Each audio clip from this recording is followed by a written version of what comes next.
How y'all doing? Back for the Ghost of Podcast.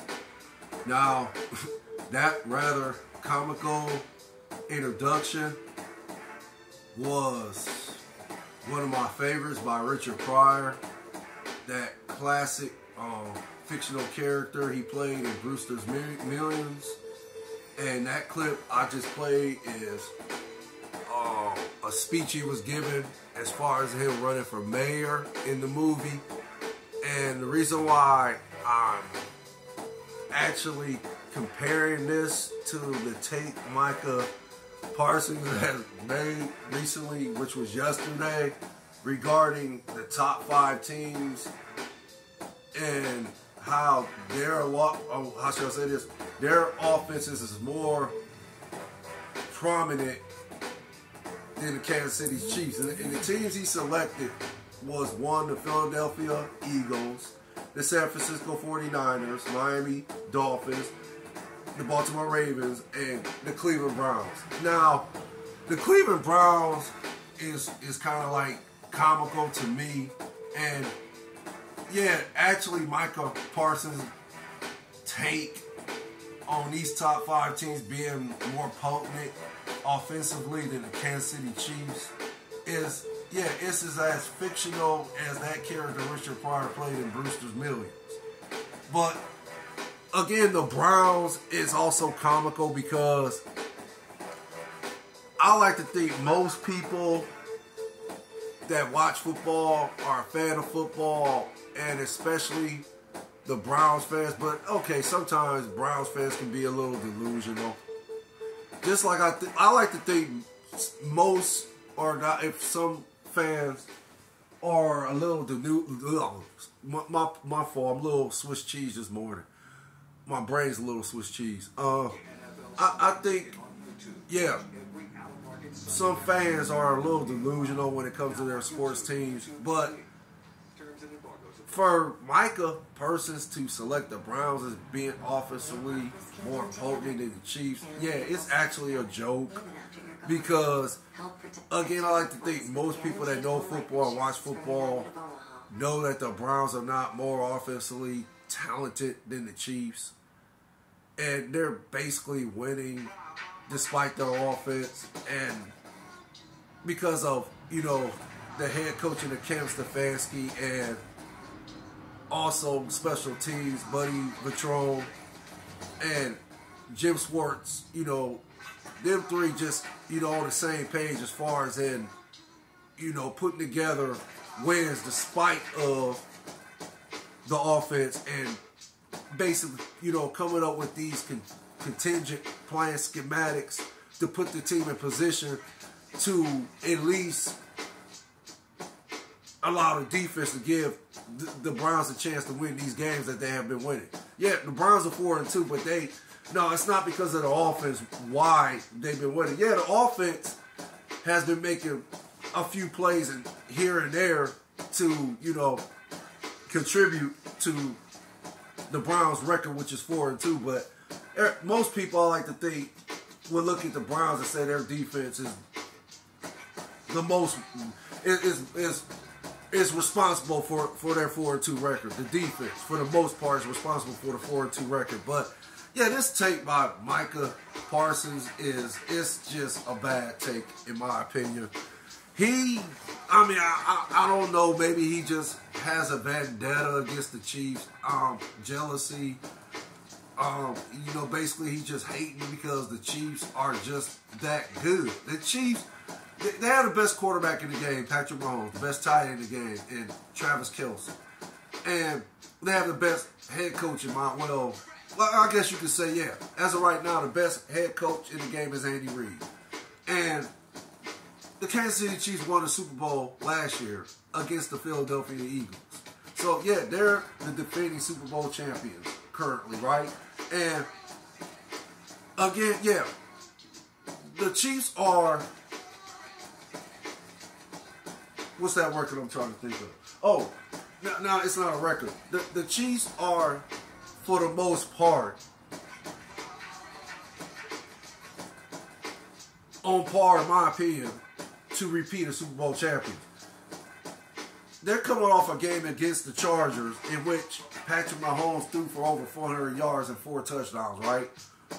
I want to say he threw for 424 yards and 4 touchdowns. I could be wrong, but I don't even think the Kansas City Chiefs have even hit their stride yet. Like, they're not even, they're playing at a high level, but they're not playing at that level that we're accustomed of seeing the Kansas City Chiefs play. So, yeah, they have a 6-1 record right now. And, again, I think once Patrick Mahomes gets accustomed or acclimated to the receivers he's currently playing with right now, because I don't even think they have a number 1 receiver. I don't think Patrick Mahomes has a number 1 deep threat receiver on the team yet. But it seems like they're building chemistry. What's that dude? Scanlon or something like that. Oh, I forgot the other dude. I think his name is Tony something. But it seems like they're building chemistry together, right? They're like, both the receivers is making plays for Patrick Mahomes and so forth. But it's of course we know for the most part they have a 6-1 record because of Patrick Mahomes and the Travis Kelce connection. Of course, they have that chemistry. They've been having chemistry since, they, were drafted to the team, if that makes sense. But again, the take by Micah Parsons it's just a bad take in my opinion. Like, why would you even put those 5 teams ahead of the Chiefs? And okay, I get it. The Philadelphia Eagles is potent on offense. They're elite. The Miami Dolphins are potent on offense. They're elite. Baltimore Ravens, Lamar Jackson, he's having a phenomenal year. He's, playing lights out football, and he's, playing like he's an MVP candidate, right? And yeah, Baltimore Ravens have a 5-2 record, and they're leading the AFC North. Yeah, we know that. Yeah, they potentially might win the AFC North. Potentially might, stamp their ticket to the next year's Super Bowl, right? Yeah, they might, and perhaps might even win the next year's Super Bowl, the Baltimore Ravens. So we know what kind of season they have. And yeah, they looking great on offense. They playing at an elite level on offense. Lamar Jackson and the rest of the crew, on that other side of the ball. And then the San Francisco 49ers, even though they have struggled the last 2 games, but I like to think they're struggling because they're without their 2 most elite,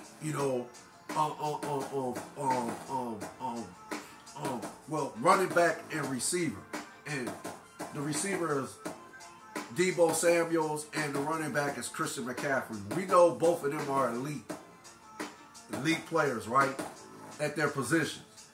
And yeah, both are currently out with injuries. So I like to think, for the most part, this is why the Niners have been struggling the last 2 games. But, okay, I guess a case could be made. Brock Purdy should step his game up a little bit more, because before this, they were saying Brock Purdy was on par to be this year's MVP, right? If that makes sense. But I'm assuming the last 2 games, I didn't even watch the game against the Vikings, but I know they lost 22-17. So I have to assume that Brock Purdy, did play, up to the elite status he's been playing up until the last 2 games. That makes sense. So, yeah, a case could be made. Brock Purdy needs to step up his game. But, yeah, again, the Niners, again, to put those 5 teams ahead of the Kansas City Chiefs as far as who's more potent on offense, I'm sorry, it's just a bad take in my opinion. I think Micah Parsons just has a vendetta against not the Cowboys. He played for the Cowboys.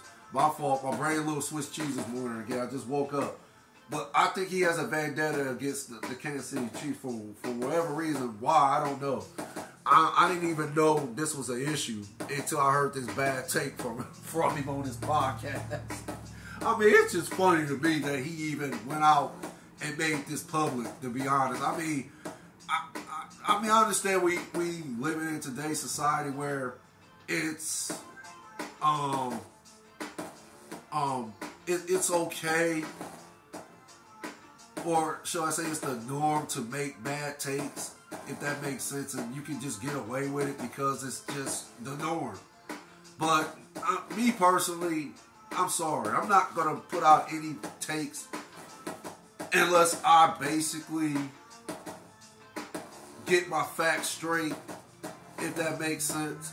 So for me, I just think this is a bad take by Micah Parsons. That's just how I feel. It's my opinion. I could be wrong, but that's all I have to report.